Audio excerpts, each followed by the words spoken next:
Donc, bonsoir, je vous propose de démarrer donc, ce conseil municipal du 26 janvier. Nous avons donc deux pouvoirs, pouvoir de Régis Ménigos à Mathieu Royer et pouvoir d'Alain Masson à Laurence Lamer. En secrétaire de séance, je vous propose, si elle en est d'accord, et vous aussi, Anne-Marie Stéphane. Anne-Marie, c'est bon, tout le monde est d'accord? Parfait, donc Anne-Marie, secrétaire de séance. Donc on commence l'ordre du jour par l'approbation du procès-verbal du conseil municipal du 8 décembre dernier. Y a-t-il des remarques sur le compte-rendu qui vous est parvenu? Si il n'y a pas de remarques, est-ce que quelqu'un est contre? S'abstient? Adopté à l'unanimité. Je vous remercie. Donc le point suivant concerne la création de 3 postes. En effet, 2 agents titulaires ont été recrutés, pour lesquels il est nécessaire de créer 2 postes au tableau des effectifs. Tout d'abord, un poste d'animateur territorial pour l'agent recruté en qualité de directeur du centre de loisirs Les Petites Canailles, puisque la directrice actuelle donc, du centre de loisirs Les Petites Canailles occupe depuis le 5 janvier un poste de secrétaire de la police municipale. Donc elle va être remplacée par un nouveau directeur de centre de loisirs pour lequel il faut créer un poste d'animateur territorial. Par ailleurs, un poste d'adjoint administratif principal de première classe pour un agent qui a été recruté au service ressources humaines suite au départ en retraite de la responsable. Donc la responsable est remplacée par son adjointe et du coup libère un poste au sein du service RH qui sera pourvu donc, par cet adjoint administratif principal de première classe. Et enfin, nous avons un agent donc, qui est revenu de longue maladie et qui doit être classé en filière administrative. Il était précédemment en filière technique, mais il est aujourd'hui déclaré inapte. Il s'agit donc de créer un poste d'adjoint administratif principal de première classe.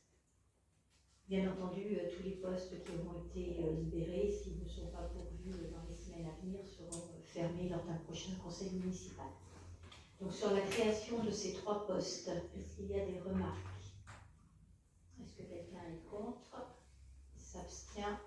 Adopté à l'unanimité.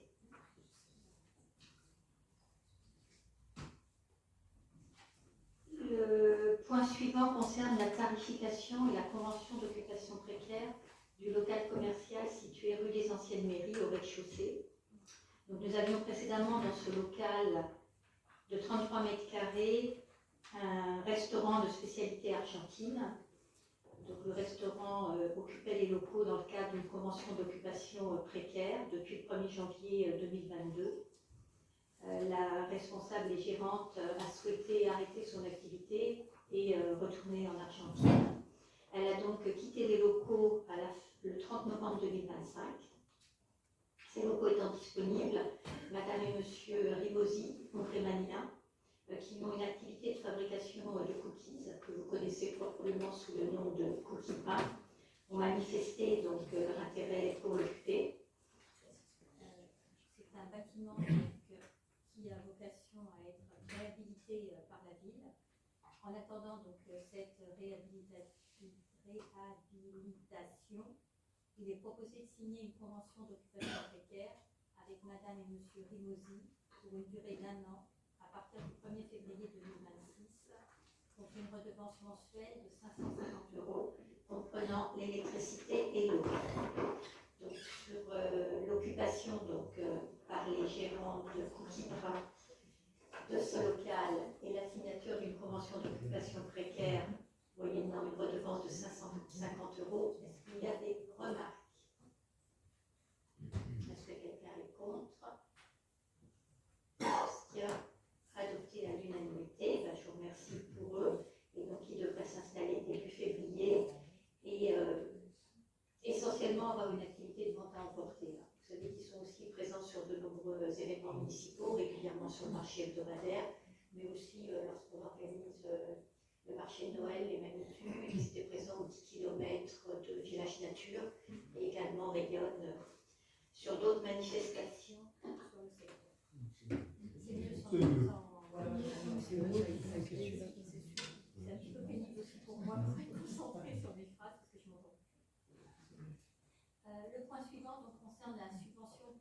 l'association des 10 km de Manille. Donc, je vais laisser la parole à Suzanne. Bonsoir. Depuis 20 ans, la commune de Manille-Londres organise, l'association de 10 km de Manille organise les 10 km au profit de la lutte contre l'écodystrophie. En 2025, l'association de 10 km de Manille avait sollicité la commune pour une subvention de hauteur de 3 500. Pour l'événement programmé le 8 mars 2026, c'est le 20e anniversaire. L'association demande une subvention de hauteur de 4 000 €. Des nouveautés ont été introduites dans l'organisation de cet événement sportif, justifiant ce montant à savoir 800 dossards répartis entre 10 km de course et 10 km de marche, 250 dossards d'enfants, remise à tous les participants d'une médaille spéciale couleur or en 2D, millésimée pour les 20 ans de la course, plus podium pour chaque catégorie. Achat de trophées pour les podiums, présence d'un photographe professionnel pour couvrir l'événement et d'un pilote vidéaste drone, accueil de l'association Ella Handy Fun et d'autres en attente de confirmation. Création de 10 km marche, marche nordique et marche athlétique ouvert à tous. Pour information, les droits d'inscription s'enlèveront à 17 € par personne. 1 € sera reversé à l'association Ella. Le nombre d'inscrits pour le millésime 2026 s'élevait en fin 2025 déjà à plus de 200, alors qu'il était de 50 à la même période sur l'année précédente. Par ailleurs, Disney a confirmé sa présence sur la course des enfants avec des dotations et la présence de personnages certainement bingo. C'est tout prévu. Aussi, je vous remercie de bien vouloir en dire. Donc effectivement, c'est une très très belle course qui réunit plusieurs centaines de participants. D'habitude, on était plus autour des 500. Et cette année, avec l'ajout de la marche à la course, donc effectivement, on va atteindre 800 dossards adultes. Sur l'événement, il y a des mentions, bien évidemment, il y a des remarques. Quelqu'un est contre, s'abstient, adopté à l'unanimité. La présence de Bouffy est validée. Le point suivant concerne la désignation d'un nouveau déontologue des élus locaux. Donc, toutes les collectivités, quelle que soit leur taille, ont l'obligation de désigner un référent déontologue pour les élus locaux qui doivent pouvoir le consulter. Le référent déontologue joue un rôle de conseil auprès de l'élu qui le saisit. De par ses compétences et son expérience, le référent est en capacité d'apporter son expertise en toute impartialité pour chaque questionnement lié à la déontologie. Le référent n'est bien sûr pas responsable des actions de l'élu, ce dernier décidant ou non de respecter les conseils qui lui sont fournis.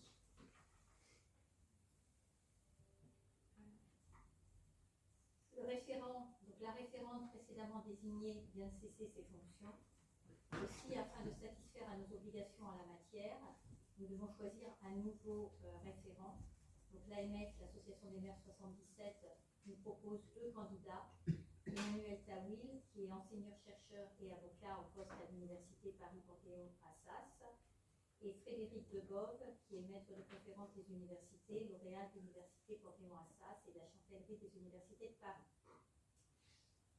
Lorsqu'il exerce une vacation, le déontologue est rémunéré à hauteur de 80 € par dossier. Il vous est demandé de désigner un nouveau référent déontologue en remplacement de Mme Magali Antoine, sachant que le Val d'Europe Agglomération a délibéré en faveur de M. Emmanuel Tawil et que donc plusieurs collectivités peuvent avoir le même déontologue. Je vous propose également de choisir Emmanuel Tawil comme référent déontologue pour les élus de la ville de Manille-Londres. Est-ce qu'il y a des remarques sur cette suggestion? Est-ce que quelqu'un est contre? S'abstient? Adopté à l'unanimité. Le point suivant donc, concerne l'autorisation de signature de convention d'occupation temporaire pour l'installation de bornes IRVE de recharge électrique.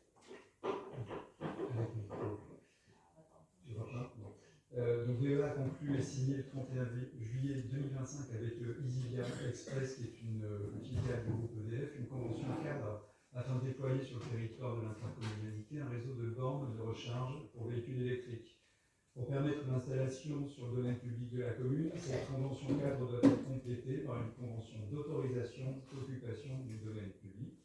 Cette convention d'occupation du domaine public permet à la société Easyvia Express de procéder à la fourniture, la pose, l'entretien, l'exploitation et la maintenance des infrastructures de recharge pour véhicules électriques sur la commune de Magny. À ce titre, les bornes de recharge génèrent une redevance d'occupation du domaine public à hauteur de 150 € par point et par an.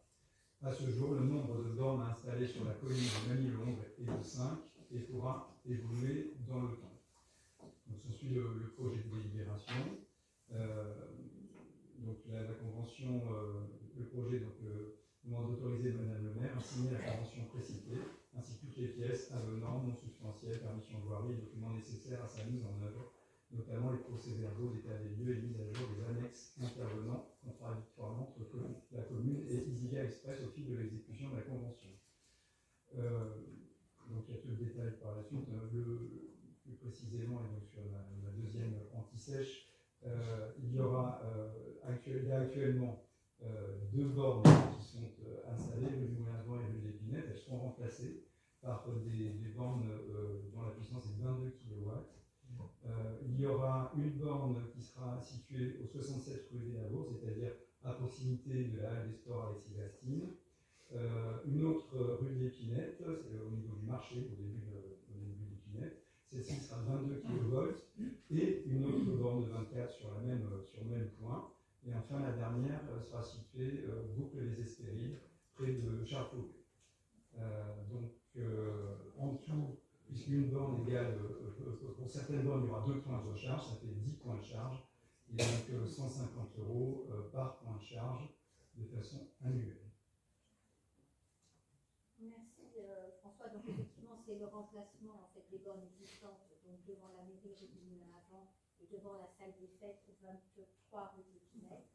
Et la troisième qui va être posée rapidement également, c'est celle qui est au niveau de la halle des sports, donc rue des Labours. Donc pour ces 3-là, les travaux auront lieu en septembre 2026 pour une mise en marche en octobre 2026. Et pour les 2 suivantes qu'a cité François, les travaux sont prévus en janvier 2027 pour une mise en fonctionnement en février 2027. On arrive enfin au bout d'une très longue histoire pour le remplacement des bornes et des véhicules autopartage Claims en place qui étaient non fonctionnels depuis de nombreux mois, si ce n'est de nombreuses années. Donc sur la signature de cette convention autorisant donc, à la pose de ces bornes sur le domaine public, est-ce qu'il y a des remarques? Oui. On n'a pas du tout la main sur le prix du kilowatt. Vous proposez, ce sera le fournisseur en fonction de ton abonnement, comme d'habitude. En fait, c'est un marché qui a été passé par Val d'Europe Agglomération pour l'ensemble des bornes qui vont être installées sur les 10 communes. Donc, dans l'offre, il y a eu une proposition tarifaire. Est-ce qu'on la voit pas pareil? Je ne l'ai pas vu encore. Après, sur les 22 km, c'est pas les plus chers. C'est moins cher que sur le 100 quand même. C'est vrai.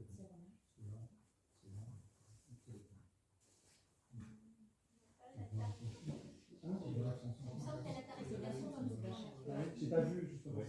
Si on en avait parlé. Il y a beaucoup d'endroits qu'on connaît dans d'autres communes où ils ont doublé ça. Oui. Voilà. Donc un tarif plus cher que de l'essence. Ce qu'ils disent, c'est que les tarifs de recharge pour les électromobilistes vont être revus annuellement tout au long de la durée de la convention en fonction des prix du marché, de la concurrence existante et future et des coûts d'électricité. C'est les 3 paramètres. Après, l'objectif, c'est qu'il y ait des recharges. S'il n'y a pas de recharge, on est bien obligé d'ajuster le tarif aussi. Oui.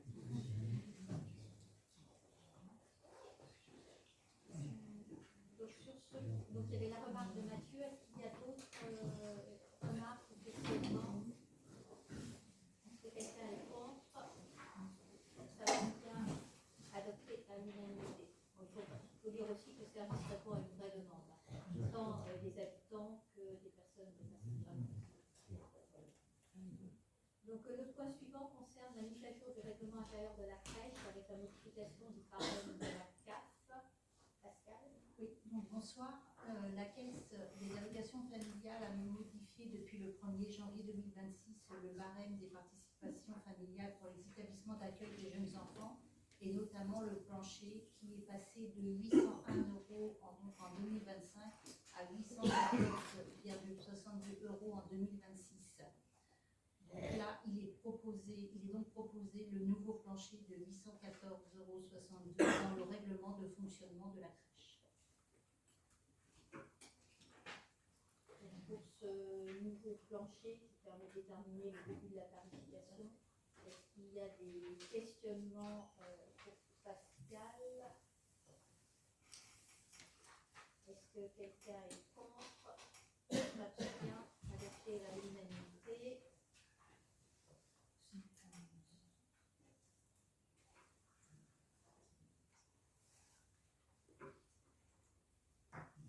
Et donc, il nous reste à voir l'ensemble des décisions qui ont été prises depuis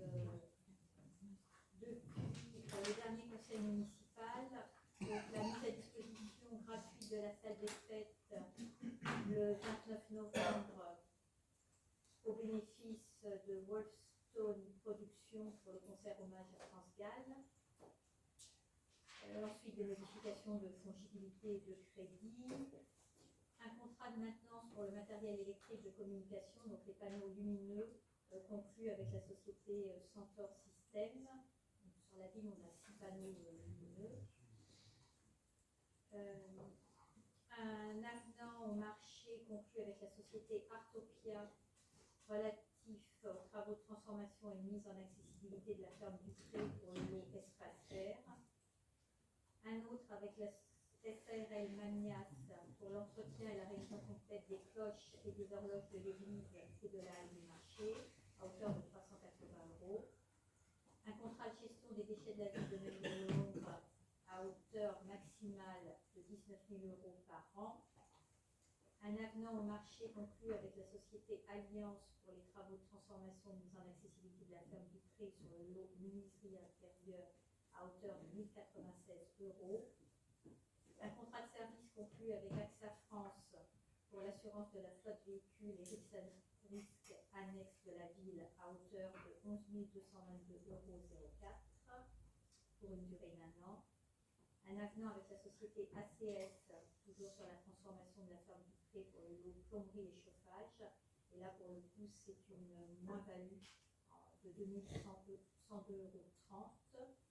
Et ensuite, on a des virements de crédit. Les deux premiers que je n'ai pas cités, les entretiens des ballons, c'est 1500 euros. Voilà, je crois qu'on a épuisé l'ordre du jour du conseil municipal. Il est